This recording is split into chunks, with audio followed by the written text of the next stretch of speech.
This is Arab Talk on KPOO 89.5 FM in San Francisco.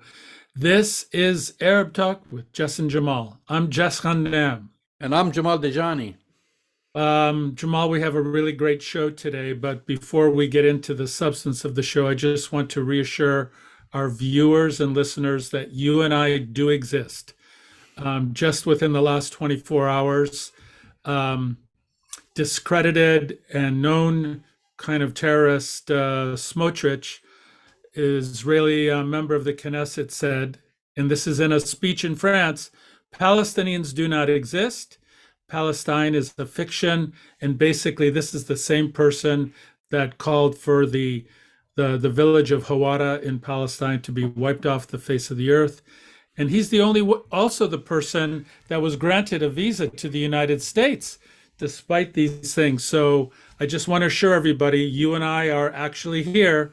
We actually do exist. And depending on how much time we have today, we may go on to that. But we have a great show today, Jamal. We're going to talk about some things that are going to make pro-Israel groups very unhappy. A new Gallup poll has reported that Democrats' sympathies in the Middle East have shifted rather dramatically to favoring Palestinians over pro-Israeli forces and pro-Israeli voices. So this is kind of a big deal. We're going to talk about that. We're going to talk also about the International Criminal Court have issued arrest warrants for Vladimir Putin and one of his ministers who's responsible for basically taking Ukrainian children and basically stealing them, if you will, kidnapping them and taking them and trying to re-educate them in Russia. Just the irony on the 20th anniversary of the invasion of Iraq that Vladimir Putin justifiably should be called before the ICC, but George W. Bush walks freely. We have all the Israeli members of the Knesset, including Smotrich, who call for ethnic cleansing of Palestinians, who walk free. But before we get to all of those things, including the 20-year anniversary of the Iraq invasion, Jamal, we're going to watch an interview that you did with James North. James North is an independent writer and editor in Mondoweiss, and he wrote an article recently called, and I read the article. I read the original article and his article. It basically titled, Awful New York Times Article Glorifies Israeli Mossad Agent Who Helped Murder Innocent, actually an innocent man, but actually many people. So we're going to watch that interview you did with James North first. In the 2.5 months since Netanyahu's ultra-extremist government was sworn in, fascist rhetoric and unrestrained settler rampages of Palestinian homes and villages are now Israel's modus operandi. The New York Times has always focused on spinning Israel to advantage. Now forced to acknowledge Israel's escalated extrajudicial killings, many of those are children, by the IDF, the recent settler pogrom in Hawara, as well as Israel's demolition of Palestinian homes, the New York Times must employ new levels of journalistic gymnastics to reorganize facts and do damage control for Israel.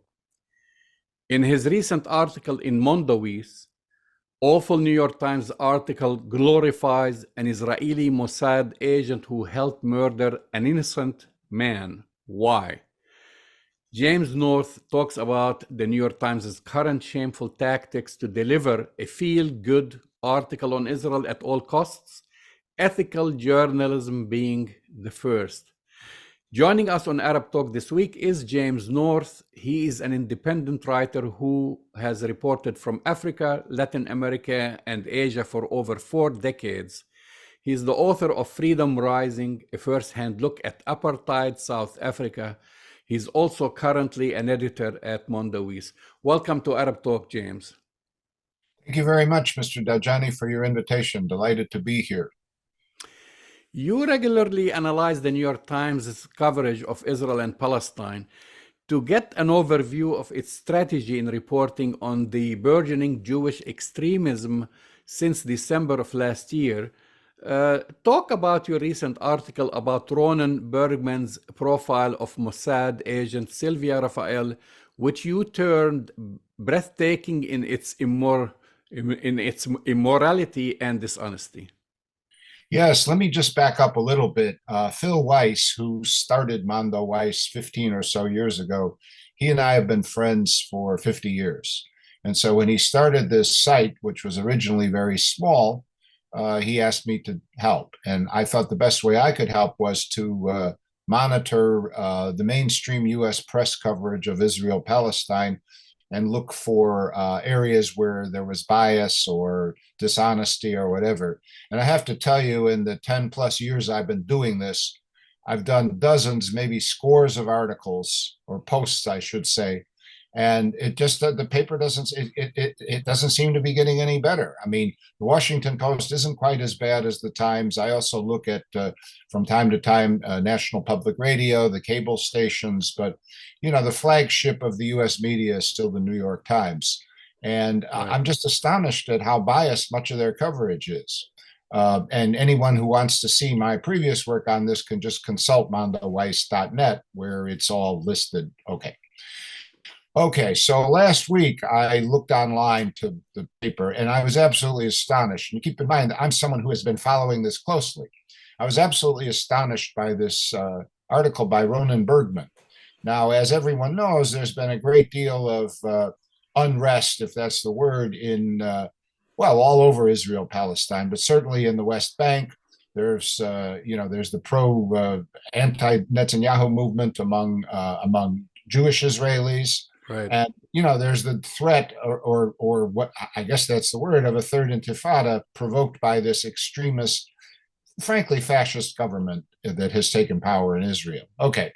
So I started reading this article by Ronan Bergman, who's a regular staff member there. And I was just, I was almost speechless at how biased it was. The article basically, I refer anybody to it. It appeared a few days ago, last week, I guess, but the article basically glorifies a Mossad woman agent who died in 2005, I guess of old age, but it glorifies her work, if that's the word, with the Israeli spy agency in the 1960s and 70s. And the pretext for the article is a photography exhibition that's currently showing in Tel Aviv right now. Now, this woman, Sylvia Raphael, masqueraded as a photographer, a news photographer, and traveled all over the Middle East and other parts of the world, basically as cover for her Mossad work. Okay. So first of all, I'm wondering, why is this a news article? I mean, why not go interview some Palestinian families in the West Bank about how their children were just shot dead by Israeli soldiers? Okay. But set that aside,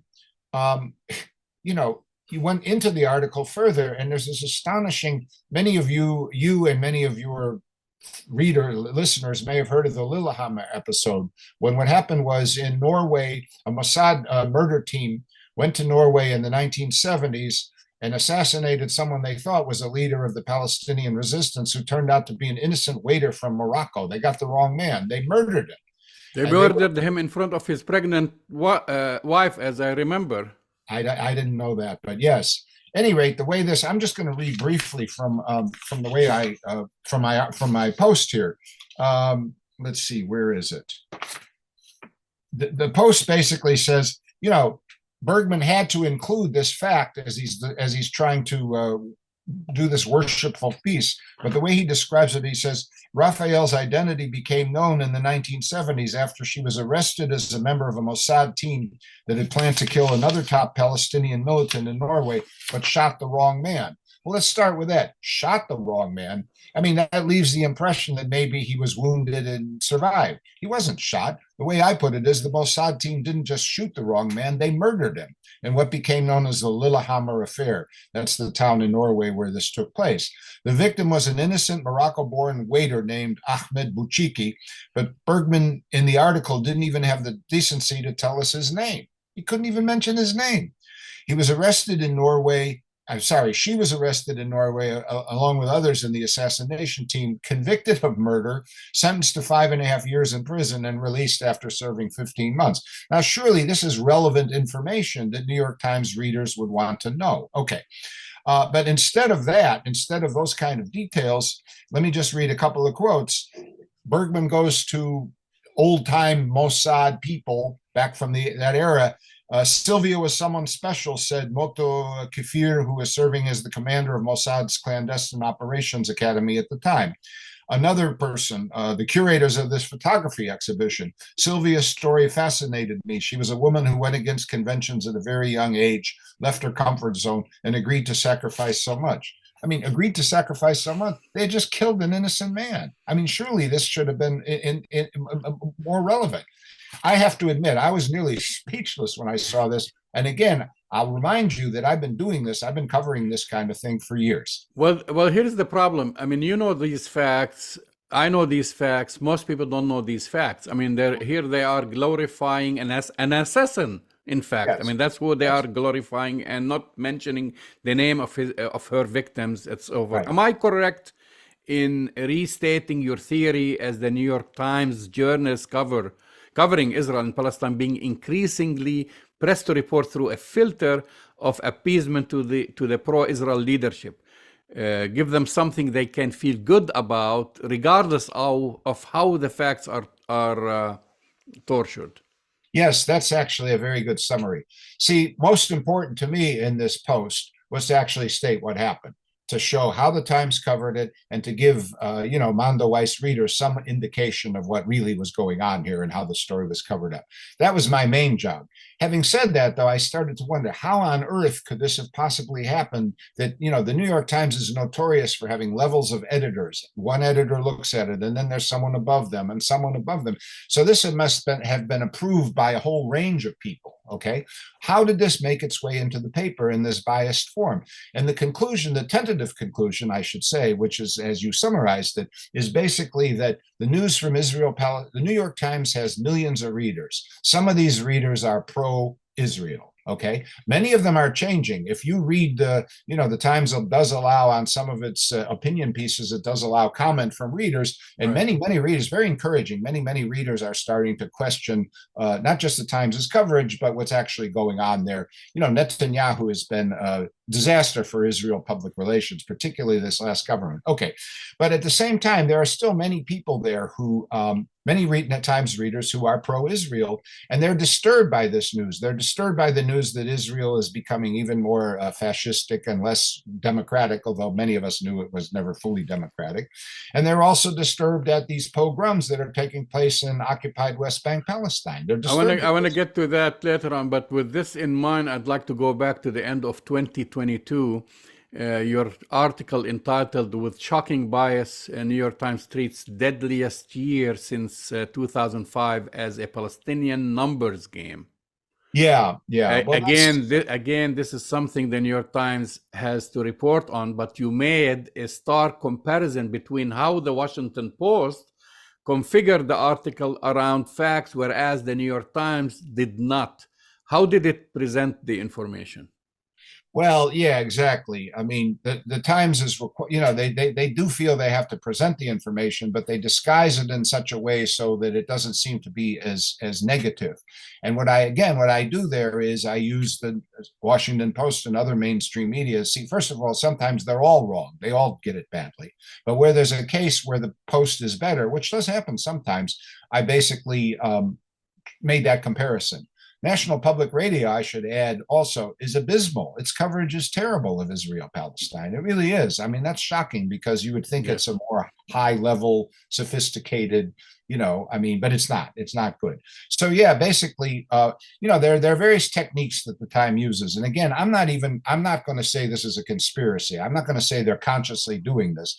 But for instance, but there is a pattern. I mean, there is a pattern. There is definitely a pattern. Unquestionably. I mean, I've done this. Decontextualize the facts and understate them by inserting them in a side story. We talk about the tactics that the New York Times repeatedly uses, one of which is the both sides of the argument. Oh, yeah. For example, in your article, the New York Times gives Israel's home demolitions the both sides treatment. I don't know if you remember. This is talking about Isabel Kirshner's article, Yeah, no, that was another appalling article. No, not as bad as the one about this Mossad agent, but no, basically, what they did there was they said Israel destroys the homes of family members of people who are guilty, who they say are guilty of attacks. There's no due process, nothing. Then they say Israel does this. Then they say critics say this is bad, and you had to get down to, I don't remember which paragraph. I count paragraphs, you know. I think I'll remind you of the paragraph. I think in this article, only at the end of the article, paragraph 21, does she state that the Fourth Geneva Convention unequivocally states that no protected person, in this case, meaning residents of an occupied territory, may be punished for offenses they have not personally committed. So they go on and they go on, and then they leave that to the last, pretty much towards the end, to say, by the way, what Israel was doing is illegal according to international law. No, it's the equivalent of, I guess, you know, not to make a joke about this, because this is serious business, but, you know, Mr. Jones says the world is flat. Mr. Smith says the world is round. And by paragraph 17, you learn that 18 million scientists say the world is round. Okay. Now, obviously, no one's going to be taken in by that. But when you got a reader sitting on a subway train in New York reading the paper, they're not going to go all the way down to paragraph 26 every time, and it's going to leave the impression that, you know, on the one side, on the other side, what can you do? And the Times does use many techniques like that. Sorry for interrupting you earlier, but you started talking about the pogroms, and then because I wanted to move on to this, which is the other article. You talk about, the article is how the New York Times buries Israel military complicity in the West Bank pogrom. Yes, that was also shocking. And that's in your paragraph 26. Explain how do they bury the story here? That was shocking. You know, the pogroms that occurred, was it 2 weeks ago now, whenever it was. And so, there was a report what happened. The Israelis did this and the Palestinians did this. And then only at the very end, people who follow your program will know what really was going on here. But way down in the end of this, to the middle of the story, it says that, you know, when the Israeli military spokesmen were asked why they stood aside and didn't do anything, they said, we made a mistake. Well, that's the first paragraph. You know, if you have the authorities, Israeli is required to maintain order in these occupied territories. That's international law. And when they didn't do that and they stood aside, then of course this is news. But again, the New Yorker sitting on his subway train, he's reading down, he doesn't have time to get to that, he turns the page, and so he doesn't have any idea, or she doesn't have any idea what actually happened. Exactly. 2 weeks ago, the chairperson of the board of B'Tselem, we've had her on the show, Orly Noy, she recently was talking about the pogrom, and she said it's a well-known fact that the IDF serves as cover for the settlers. Yet the New York Times often is the last one to report on things that are already in Israeli media, wouldn't you say? Absolutely. And let me just make a side point about B'Tselem, which is, as you know, you and your viewers know, it's an Israeli human rights organization, both Israelis of Palestinian origin, but it's basically Jewish Israelis and some very brave and outstanding people. And the fact is, the New York Times almost never consults them, almost never. If you do a search through the New York Times past, you know, very rarely will they quote B'Tselem. So who are their sources in that case? Well, they don't quote. When the apartheid reports came out from both Amnesty International and Human Rights Watch, one of them, I can't remember which, they didn't report it at all, and the other one, they barely reported it. So your average New York Times reader has no idea that the leading human rights organizations in the world have said that Israel-Palestine is a system of apartheid. They've used that word, they've said it. Your viewers know it, I know it, but your average New York Times reader has not, they haven't seen it. On the New York Times website, I mean, this under the missions and values page, the first is value, and I'm quoting here, is independence, and it states that over 100 years ago, the Times pledged to give the news impartially, without fear or favor, regardless of party, sect, or interest involved. That commitment remains true today. We follow the truth wherever it leads. Is it time for them to rewrite their values? Well, of course it is. And, you know, I mean, some people get so disturbed at the New York Times, they say, I'm going to boycott it. Well, I'm not like that. First of all, you want to keep track of what these people are saying. But second of all, in other areas, the Times has some outstanding reporting. When it's not Israel Palestine, they do some very good work, and I'm not going to miss that. Of course, I'm going to continue. I don't know what the solution is. I mean, the solution, well, I do know the solution is to continue, people like us to continue pointing out this bias, to continue reaching as large an audience as possible. I mean, you and I would not be having this conversation 20 or 30 years ago simply because we didn't have the technology to do it. That's we right. weren't able to do it. Or the resources. Or the resources, and we wouldn't be able to reach, I mean, Mondoweiss reaches thousands upon thousands of people every day. It started with one man who thought that, the world needed to know a little bit more about Israel Palestine. But at any rate, so no, the Times is, I mean, and it's very disappointing. And I do think too that, my understanding is there are levels of editors there. And the fact is that even when the reporter's on the scene, I don't know any of these people firsthand, but even on the scene, they may or may not want to, be more truthful in their report, but an editor above them will tone it down and the person above them will tone it down. Well, do you think they're paying attention to your findings, to your articles, to your reports? I mean, doesn't this consistent fact sidestepping harm the journalistic reputation of this establishment in the long run? Oh, we know they pay attention to us because we hear through the grapevine and through, we have sources in Israel, Palestine today. We know they pay attention, but, so far we're Mondoweiss. We don't have the kind of power and reach yet, although, the site is growing. And mind you, there are other sites that do the same type of work. We're not the only ones. I'm not trying to say that. But, will they be affected by shame? Will they be, it's really hard to tell. But all I can say is just we're going to keep doing what we're doing. We're going to keep reading their articles. And, another point I could make is, the Israeli newspaper Haaretz. Right. I don't agree with everything that's in it by any means, but I mean, if you really want to know a lot of what the Times is missing, I have a subscription to it, an online subscription. I read what they have to say. They have people. The great Edward Said made this point like a few years before he passed on. He basically said a reporter from Israel came to talk to him from Haaretz. This reporter sat down, listened politely to what he said, didn't try and ask nasty questions, and then wrote an article that appeared in Haaretz eventually and basically reflected fairly what Professor Said had to say about Israel Palestine. And he said, look, that was Israel. You would never see that in a mainstream American publication, and he's right, unfortunately.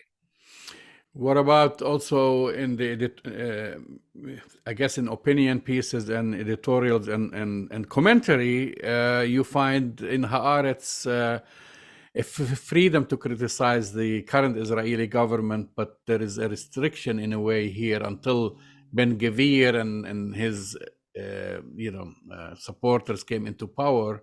I mean, there is an imbalance in the way I feel how journalists kind of step back from criticizing the Israeli government versus Israeli journalists who actually do that on a daily basis, like Amira Haas and others. Yes. Oh, you're absolutely right. Amira Haas would never be able, this is a woman who lived in Gaza for years, who wrote an excellent book about it, who travels to the West Bank, to the occupied West. She would never get a job.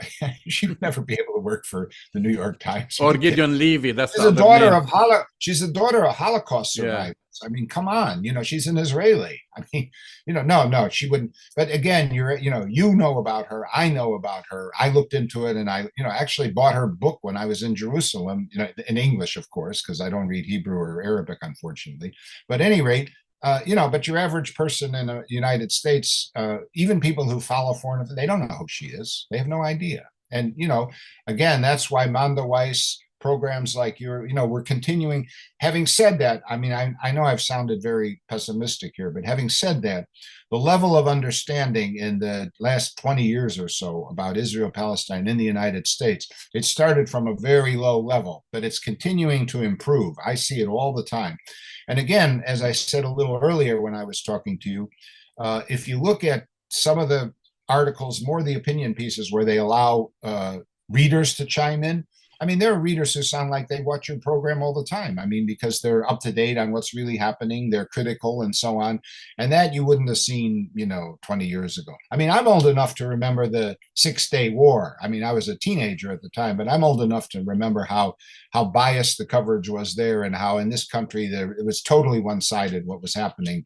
And we're past that, thankfully. We're well past that, but there's still a long ways to go. There is still a long ways to go, maybe a glimmer of hope, which I'll be talking about this later on, about the new Gallup poll, which shows a major shift towards, at least amongst Democrats, towards Palestinians. Yes. And there is also a shift with, especially the millennials and the young people, when it comes to reporting, that they actually don't, I mean, many of them don't watch television like CNN and other stations. Right. So they go to the internet and they get their reports from Mondoweiss and other progressive publications. Yes, no, you're absolutely right. No, things are moving in the right direction. I mean, it seems, having said that, I mean, I don't live in Gaza. I don't live in occupied West Bank. I mean, these people continue to suffer and get killed. It's just outrageous. And what's happening to them is very poorly reported, and again, in the mainstream U.S. media. And I haven't even mentioned, the cable news here. I mean, first of all, they don't cover this at all, hardly. Occasionally, CNN will have a fairly decent report, but they don't cover it at all. It's just talking heads talking about U.S. politics. Well, get some talking heads on there, from Palestine, talking about what's going on there. There's certainly plenty of articulate Palestinians who they could put on their Nura Erakat, people like that. Why aren't they on TV more often? I mean, really. Well, James North, thank you for coming on Arab Talk. Well, thank you for your invitation, and anytime you want, I'll come back. And I wish I could stop doing these. I wish I could do articles that said, congratulations to the New York Times for, occasionally we do. Once in a while, when they get it right, we give credit where due, absolutely, because we want to encourage them. But this, again, this latest glorifying this Mossad agent who actually helped murder an innocent man, by talking about her photography I mean, it's shocking, really. I was shocked. Well, thank you again, and I look forward to reading your next article. Thank you. That's the voice and the face of James North, the independent writer and editor at Mondoweiss, on his latest article in Mondoweiss, talking about the awful New York Times article and how it glorified an Israeli Mossad agent. It was talked about in the interview, but I read the New York Times article. It was this complete glorification and celebration of this woman who was an Israeli Mossad agent, posing as a photographer and glorifying what a great photographer she was, when she was actually spying for the Israeli government in Jordan, in Egypt, and throughout the Middle East. Not only this, but I mean, this is the irony of all ironies. She was involved in the assassination of an innocent man. They mistook him for a Palestinian, a Moroccan waiter. He got assassinated in front of his pregnant wife.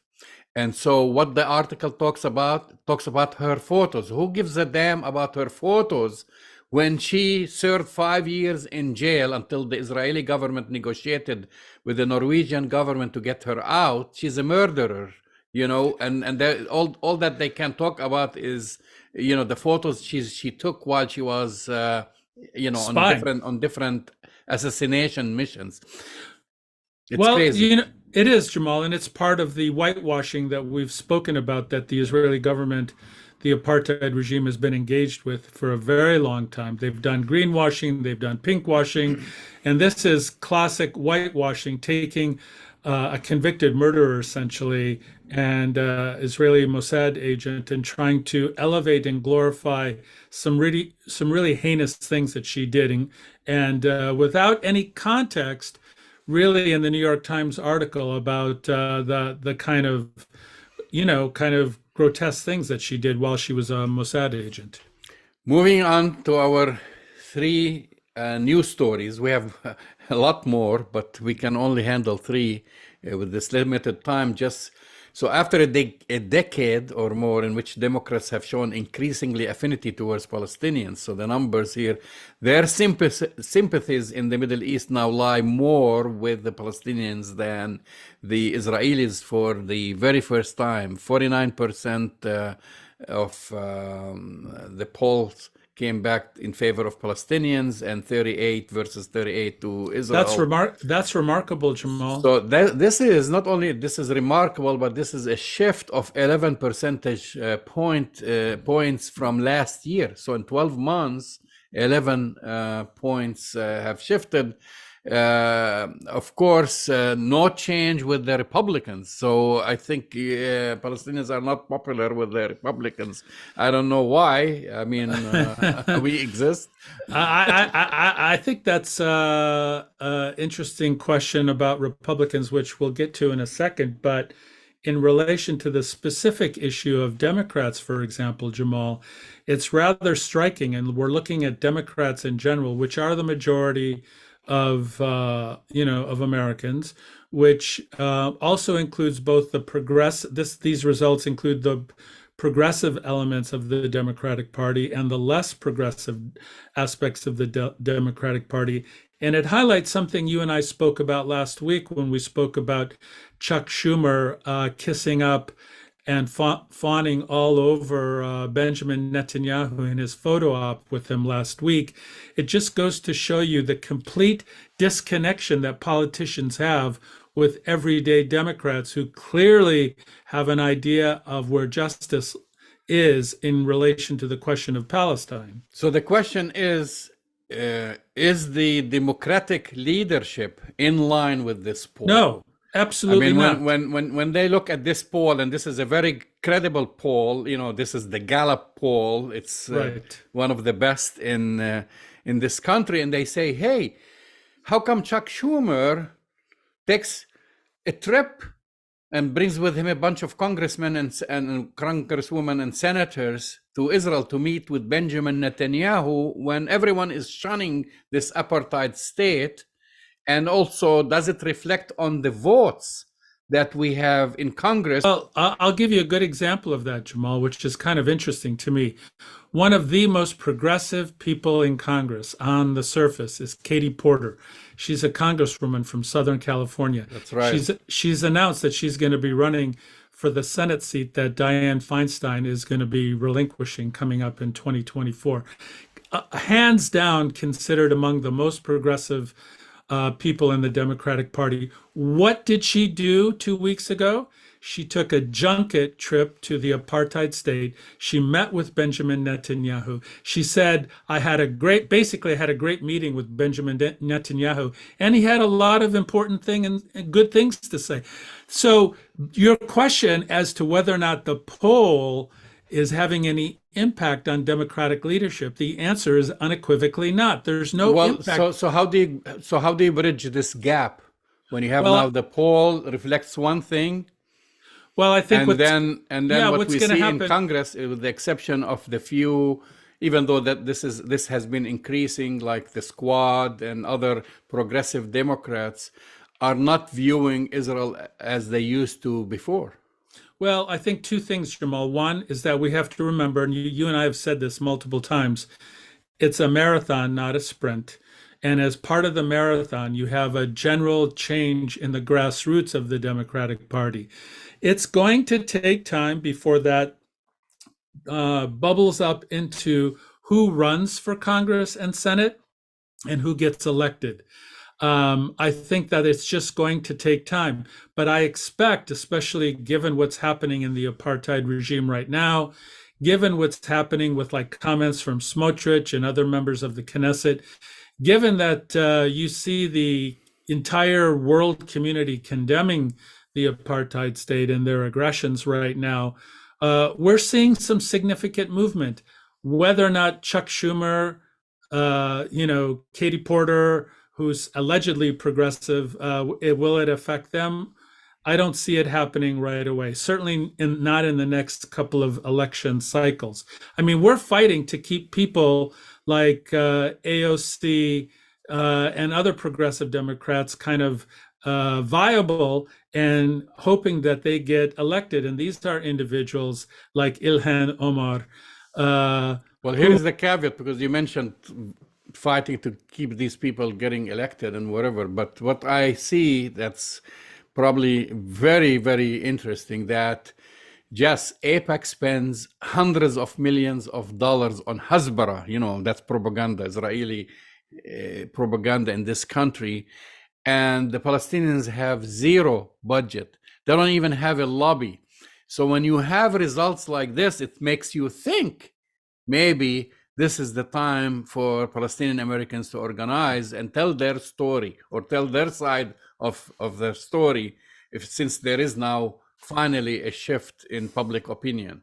I think that's a really good point, and I think the combination of having our own political action committee in conjunction with working hard to change even more minds in the Democratic Party, because 49% is good, but it needs to be 70, 75, 80, and 90%. Well, the other thing I forgot to mention is that this comes from, the big increase comes from the millennials, and that tells you something.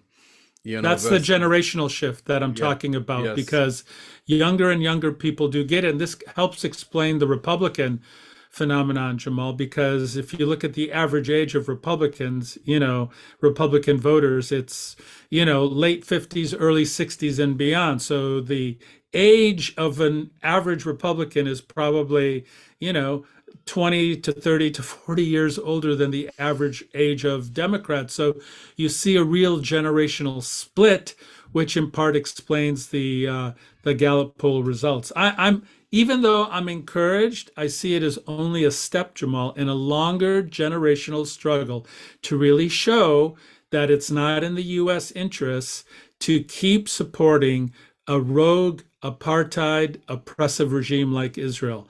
And, it kind of relates to our next statement, our next topic, Jamal, because what's happening, we talked about this last week, right? Because you have China, who's now brokering deals between Saudi Arabia and Iran and being a big player in the Middle East. In some ways, the United States is falling by the wayside in terms of its international geopolitical foreign policy by continuing to support this apartheid regime. So step by step. So we should probably have started with this, but I wanted to keep it to last.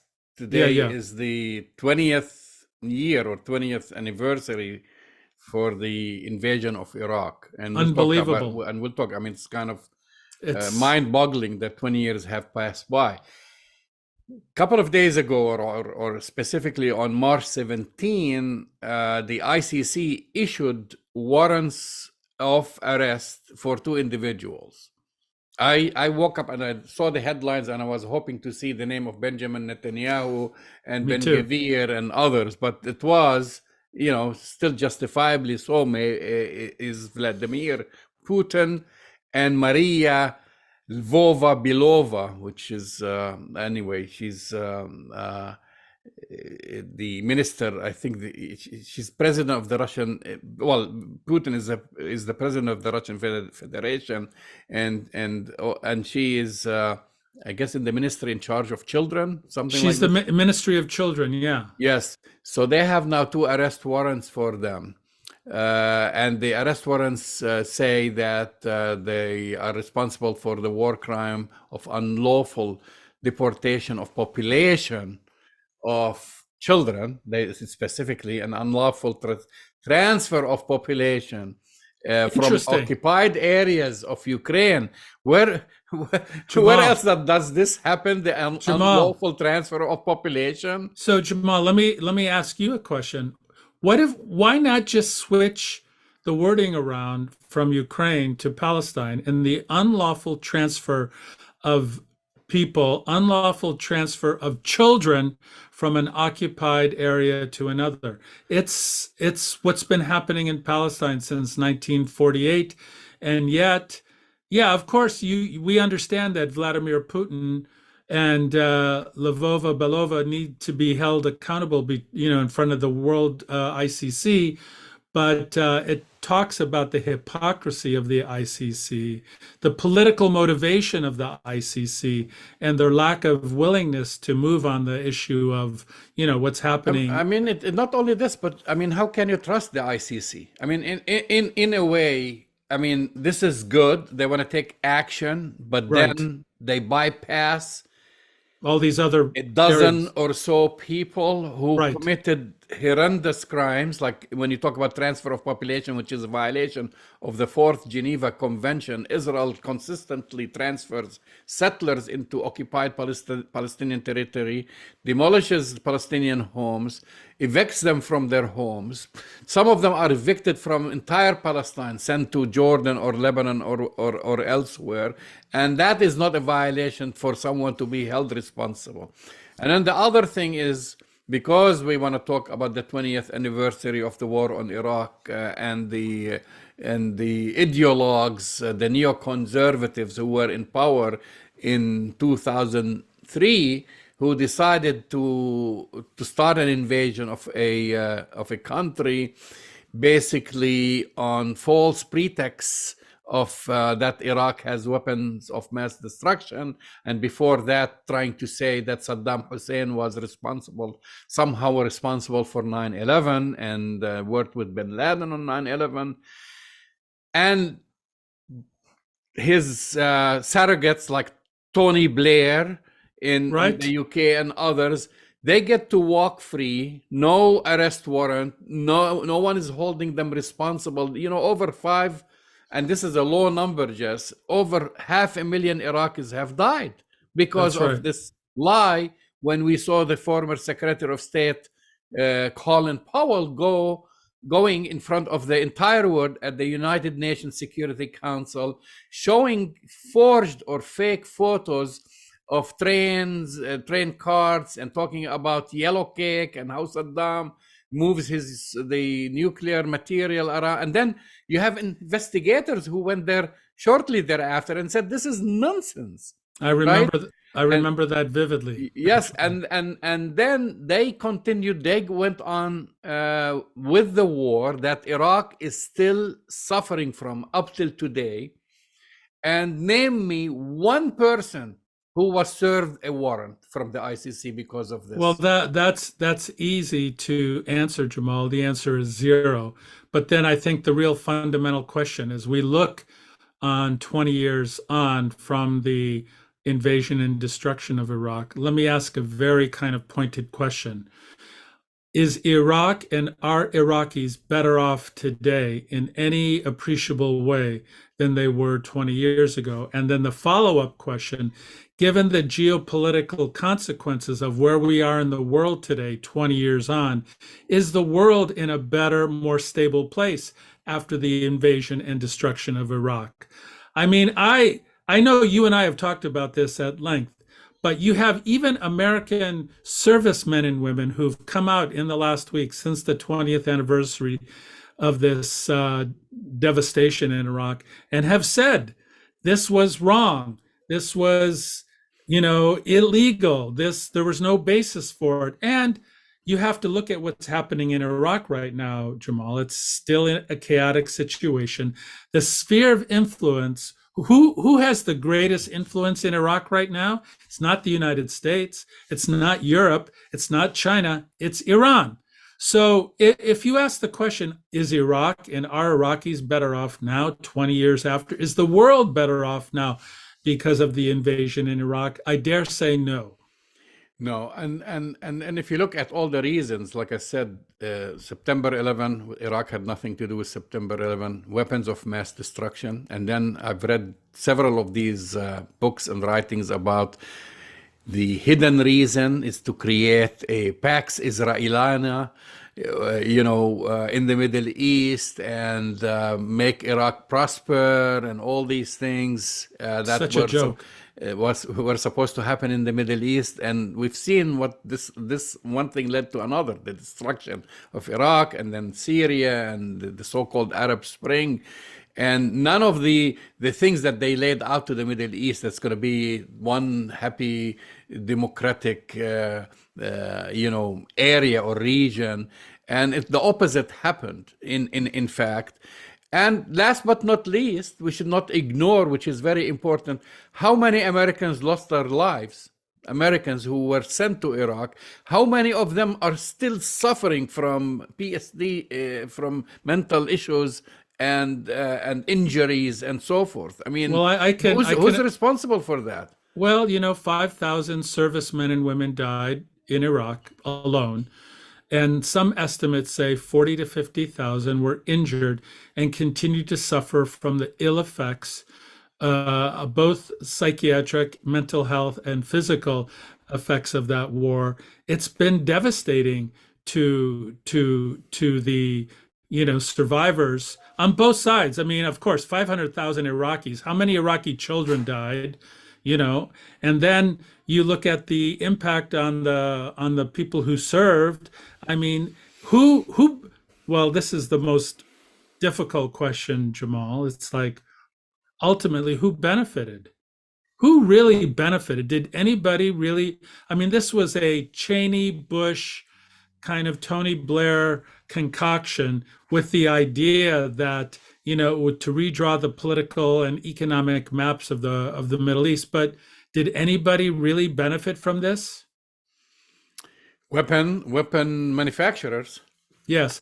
Well, let me put it to you this way. Do you think the apartheid regime, do you think the Israeli benefited from the destabilization in the region in any way? Well, that's actually their plan always, be it Iraq or move on to Iran, which we don't have the time to talk about. We've talked about Iran several times, but again, as you started earlier, now we see the big slap in the face and the shock for Benjamin Netanyahu and actually the Biden administration to wake up and see that China, out of all countries, has brokered a deal between Iran and Saudi Arabia. I thought Saudi Arabia were our allies. Just what happened?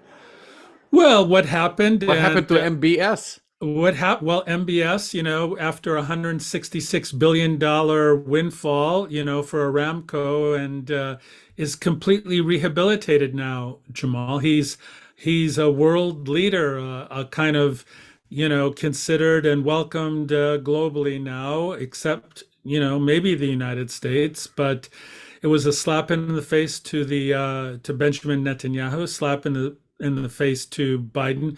But I would say the biggest slap in the face is to the U.S. Department of State. Tony Blinken has been a disaster, Jamal. He came back from his visit with Benjamin Netanyahu and was completely, sucking up to Benjamin Netanyahu and basically telling Palestinians to get on board with security agreements after a village was called to be completely wiped off the map and after, 50 Palestinians had been murdered since the beginning of the year.